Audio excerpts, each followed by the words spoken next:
How's it been settling into Gainesville? You've been here a few months now. Yeah, it's been really smooth. Awesome community, great people, really, really welcoming to myself and my family.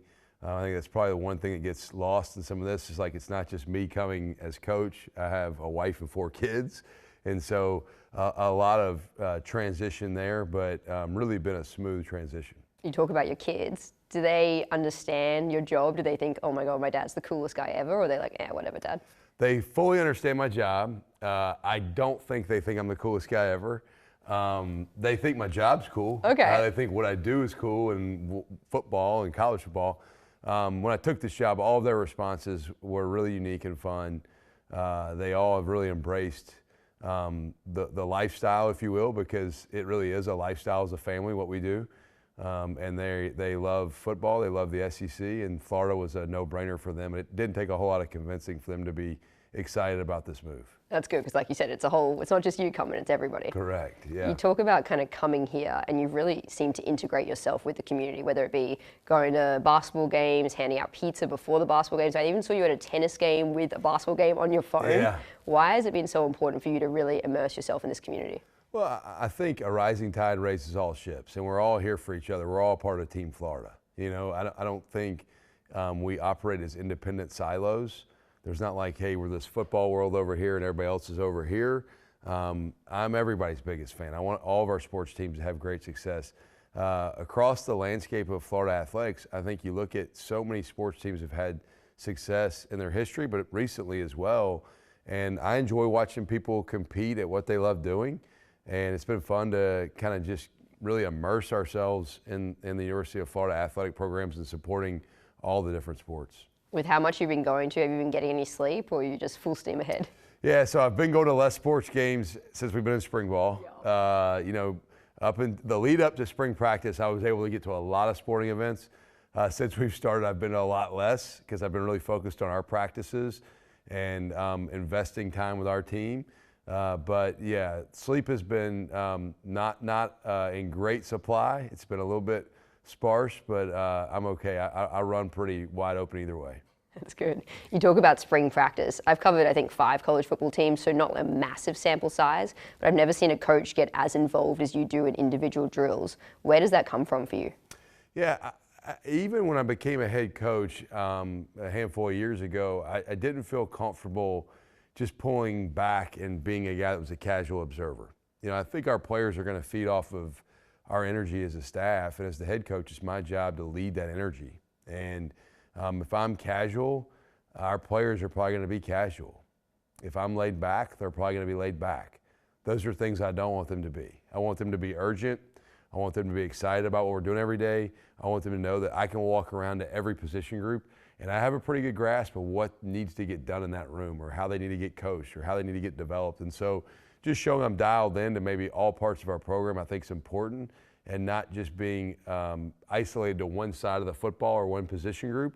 I walk around, I'm involved with every position group all day. It's obviously your 3rd time taking over a program. How has this time been different to Troy or Tulane? Yeah, I think each place is different. When I walked in at Troy, our staff size was really, really small. The resourcing was way lower than what we have here too. Tulane was a nice gradual step in preparation for here, because then my staff size roughly doubled, and my resourcing probably doubled in a lot of ways financially. And then you come here and I walk in the building and I'm like, whoa, this is a whole different beast. And so I think if I'd have gone straight from Troy to the University of Florida, it would have probably been a lot to figure out. I feel like the more experience you have doing something, the easier it is to maybe navigate what that landscape's going to look like as you walk in. Anytime you're new, I think it's really important to just evaluate, listen, gather information. I'm really big on, measure twice, cut once. Like, I want to make sure I've got everything laid out the way we want it to look before executing a plan. But those previous 2 stops definitely gave me preparation to be able to walk into this opportunity and maybe be more prepared for what that looks like. I'm sure when you took over, there was some sort of a timeline or a plan on what you wanted things to look like at this point now in spring ball. How do you kind of compare where you're at as a team to where you want to be at right now? Yeah, I'm never satisfied. I think any coach that ever is probably not going to last very long. I fear complacency and mediocrity, and I like a lot of what has gone on this spring. I'm encouraged in a lot of areas of things that have happened this spring. I'm not comfortable. We have a long way to go. I didn't come here for us to be average. I came here with aspirations of winning championships. We're not anywhere near where we need to be. We're going to get there. It's coming. The guys have been really eager. I've been really pleased with their work ethic and their acceptance of what we've asked them to take on that's been new or different. But we still have a long way to go, and I'm glad football season is not right around the corner. We have a few months left. Is that scary to you at all, sitting here being like, oh man, we've still got a lot of work to do? Not scary. A little bit uneasy about it at times. I'm not comfortable with that feeling, but I'm not scared of it. There's nothing, I don't fear any situation or anything that's going to be in front of us. I don't like maybe not being further ahead, but that's to be expected in year one. I felt the same way my first year at Troy. I probably even felt it more my first year at Tulane because so much of the roster was gone that I thought I was inheriting, and then all of a sudden everybody's gone at the transfer world or graduation or whatever. And so it's just the nature of the beast. I think you're constantly feel like you're behind in year one. You feel like you're trying to catch up and maybe just not quite where you want to be. Spring game this weekend, we know it's offense. The eyes light up, you're excited about it. We go back to real football. Yeah. Offense versus defense. What do you want to see out there? Just a competitive nature at a high level on both sides of the football. I want to see us operate cleanly on offense in particular at the line of scrimmage. Procedurally, I'd like for us to play clean without a bunch of pre-snap penalties. And I want to see guys play with an energy and an edge. You have to play this game with fire and passion and enthusiasm. And I want to see our guys go attack it and really show that we're going to play the game in a manner and a play style that's going to be physical. It's going to be competitive. How much of what guys do in that spring game will kind of change things in your perspective as to who's going to get a starting spot come the fall? Well, nobody's going to be named a starter after the spring game. And we look at the whole collection of spring practice. We don't just look at one day. So it's not like, hey, the previous 14 have been dress rehearsals and it's all on this one day. I value every practice day. I value the scrimmage days a little bit more, which the spring game is it's a scrimmage of nature. It's a game, but there are still scrimmage components really to it in my mind of how we're evaluating it. But you definitely, every opportunity you get to take the field, you're either promoting yourself or you're getting exposed to not being prepared. And so I think the biggest thing for our guys is go out and put their best foot forward. I know you're probably sick of talking about the quarterback battle, but it is obviously a talking point. When you look at Aaron and Tramel, what do you like about both of their games, and what do you still really want to see them both work on? Yeah, I think the room as a whole, not just those two guys, I like the way they've competed with each other. They both have areas they need to continue to improve and grow. Both of them have done some really good things at times as well. It's just about leading and running the offense the right way. And then also, there's so many other pieces around them that need to make their job easier. The offensive line needs to make their job easier, and the receiving group needs to make the quarterback's job easier. But both guys have done some good things. I like the trajectory both of them are on, and excited about the direction they're headed. I know at the start of spring you said, I'm not putting a timeline on when I name a starter. Is there a guy in your mind that is kind of starting to emerge as the guy, or is it still very even playing field? Yeah, I mean, I think you see certain days a guy may elevate, and you go, okay, it looks like that guy might be separating. We'll get to the other side of spring practice, and we'll sit down with every player on our roster, regardless of position, and we'll let them know, hey, if we played a game this week, this would be the pecking order, just so you know. Now, we don't play a game next week, but starting Monday next week, I'll meet with every player on our team, and we'll start to have those direct, honest conversations with them about after the spring practice opportunities, the whole body of work we've seen, this is where we would be if we had games next week. And I think that's fair to the players. At the same time, nobody will be named a starter. It's not like it's done, it's finished, that guy's the starter now. Yeah, there's still competitive things that still happen moving forward, but I will sit down with every player on our roster and let them know where they lie after spring practice if we were in a game environment as of next week. Talking about quarterbacks, you obviously did a really great job of trying to retain a lot of guys. One guy that we did see leave was obviously DJ. Was he someone you wanted to stay? And then when you had that conversation with him when he decided to leave, how did that go down? Yeah, DJ and I had a couple of really honest, straightforward conversations. I'm for DJ. You know, whether a player stays or goes, I'm still going to be for him. I wish him nothing but the best on his future endeavors. I didn't walk in going, hey, he's got to go. I also didn't walk in going, I'm going to beg anybody to stay. I begged no one to stay here. I had very candid conversations with everybody about what it looked like if they did stay here. I've made it very transparent with every player on this roster that nobody's named a starter right now. And I don't care if you're a quarterback, a running back, you've started here, you haven't started here. We're all going to get what we earn. And I was going to judge everybody, and I am judging everybody off of a completely clean slate. And so I have no preconceived notion on what anybody can be or will be. But when he made that decision to move on, that was his decision, not ours, and wish him nothing but the best. Obviously, a new thing going into this year, aside from yourself being the new head coach, is David Caldwell coming on as general manager. What's that relationship been like for you, kind of building that with him? It's been awesome. Before I came in here, Dave and I were just in a meeting for about an hour and 15 minutes. You know, from a football perspective, to have somebody on your staff that's been in that role at a high level in the NFL and can help maybe create some synergy with how we operate as a staff and make my job easier. You know, Dave's been a great partner. He's got tremendous experience and knowledge on what it looks like to build rosters. And then there's also the component to where I don't really have any interest in being a negotiator. I want to be a football coach. And Dave and his staff, they handle the deals of what the rev share and NIL contracts look like. I know what those are. I'm not naive to them, but I want to be the player's coach, not their arbitrator or not their agent or not a deal maker for them. I want to simply be coach. And so Dave's allowed me to do that, and Dave's been a tremendous asset to our program. How much easier has the transition been for you having him there? Made it a ton easier. In particular, you know, through the transfer portal stuff in late December, early January, because for a while there I was doing two jobs. And while he was able to kind of be here and I would come in and out, he was setting things up for me to where when I walked back in the door here at Florida, I wasn't having to sit down and maybe watch 100 players. He was paring down the list for me to where I could watch maybe the top guys and then help us figure out who fit and who we were going to select to come be a part of this. I remember when you got hired, Liam Cohen was like, man, the toughest part of my job when I got the Jaguars job was finding my staff. He's like, he's got to find a staff and coach a team and get players. He was like, how is he doing that?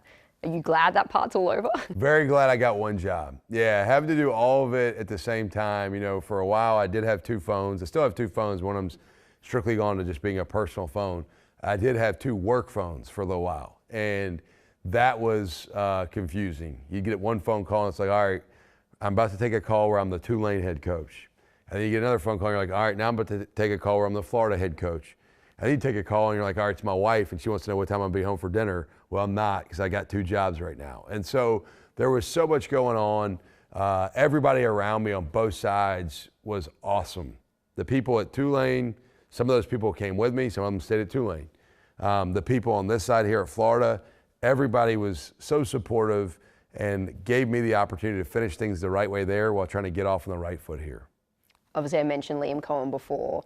You guys coached together at Kentucky back in 2021. Yeah. To look back on that, where you guys were, to now being, 74 miles away from each other, both at head coaching jobs of really cool programs. Yeah. What does that feel like? It's really awesome. I'm so proud of Liam. You know, he spoke here at our coaches clinic a couple weeks ago. He opened up his time in our coaches clinic sharing a story about after the 2021 season, I take the head coaching job at Troy. I sell Liam my house probably at a discounted number. And then about a month later, he takes the OC job with the Rams and he sells the house for like significantly more than I sold it to him for. And I'm still waiting for my cut of that check. But no, Liam's a great friend, very proud of him. He's a great football mind. Had a blast spending time with him at our clinic a couple weeks ago. Every time I get a chance to see him present and teach football, I'm just always such in awe of how good of a teacher he is. And it's been really cool to see him grow as a leader and grow as a head coach and grow as a guy that's the face of a franchise like the Jags. Phenomenal football coach, great person, very proud of him. Did you think back when you guys were at Kentucky that he would eventually one day be the coach of an NFL team? I knew he had a really bright future. I knew he was capable of doing anything he wanted to do.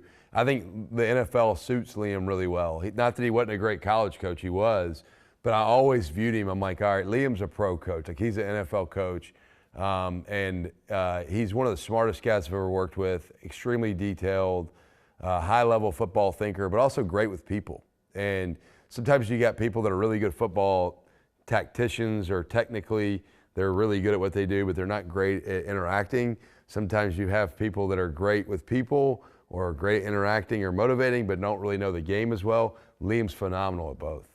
As you mentioned, he was down here for the coaches clinic. Do you have any plans of trying to get up there and watch some Jaguars practices or keep involved with each other? I hope to get up there, yeah, maybe after the draft for like OTAs. I'd love to run up the road and come watch him do his thing on their turf.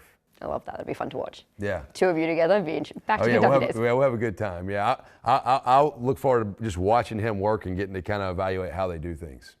I completely understand if you don't feel comfortable talking about this next topic, but your dad obviously passed away in December. How special was it for you to know that he was here to watch you become and be named the head coach of Florida? Yeah, it means the world to me. You know, my dad was there every turn for me. And for when I took this job, you know, we were getting ready for a conference championship game. And so I take this job. My dad's been in this building. And I'll get a little emotional potentially, but my dad's been in this building. And my dad was there when we won the conference championship this past year for the third time in 4 years. My dad was there when we got selected to play in the college football playoff. I kid around with people that my dad saw we were going to have to play Ole Miss the second time. He said, all right, I'm out. I don't want to watch this, because we got beat so bad the first time that he was like, I'm not capable of watching this again. But man, I think daily, to be quite honest with you, on my drive in every morning, I get to work most mornings around 5 or 5:15. And every day as I'm driving in at about 5 a.m., I think about how proud my dad would be of where I'm at. And he's been such a special, you know, person in my life, and just really, really grateful to have been blessed with a father figure who was there every step of the way for me. You talk about how proud he would be of you. How much of an impact did he have on you being here right now? He had everything. You know, my dad, he introduced me to the game of football. He exposed me to this game. He encouraged me through the ups and downs of my playing career. He didn't miss one college game I played in. He lived at the time in Washington, D.C., in Arlington is where he was, and he would show up wherever we played. And I played in college at the University of Kentucky. We were playing at the University of Florida. My dad would be in Gainesville, and he'd find a way to get here for every game. And I could play great, and he'd tell me I did a great job. I could play terrible, and he'd tell me I did a great job. He was always really, really proud. There were several times I thought about maybe hiring him to be my agent because he thought I did no wrong. But no, he was such an inspiration to me because he always found a way to keep me positive and pressing on and moving forward. Well, that seems to be such a thing at the forefront of your personality, just always positive, always upbeat. I love that, and I think this team, this fan base is seeing that. When we look at this team right now, what is one thing you absolutely love about them, and what is one thing that you're like, that still really scares me and I want to see improved? Yeah, I think they're eager. You know, I think the group wants to win. Nobody is a part of this sport at this level and doesn't desire to be successful. They want to do well. They want to win. They want to achieve at a high level. I think the areas where we still have to find growth is competitive character day in, day out, understanding you have to put it on the line every day, and being mentally tough in everything we do, not backing down ever from anything, no matter how hard or easy it gets. You know, I tell our team all the time, when something good happens around here, we should say good, and our response to when something bad happens is we should say good. Like, we're always going to be good. Like, just keep showing up, keep fighting, keep bringing your best every day, and good things will happen. And so I think maybe just creating that resiliency with our mindset is something we still have to improve upon.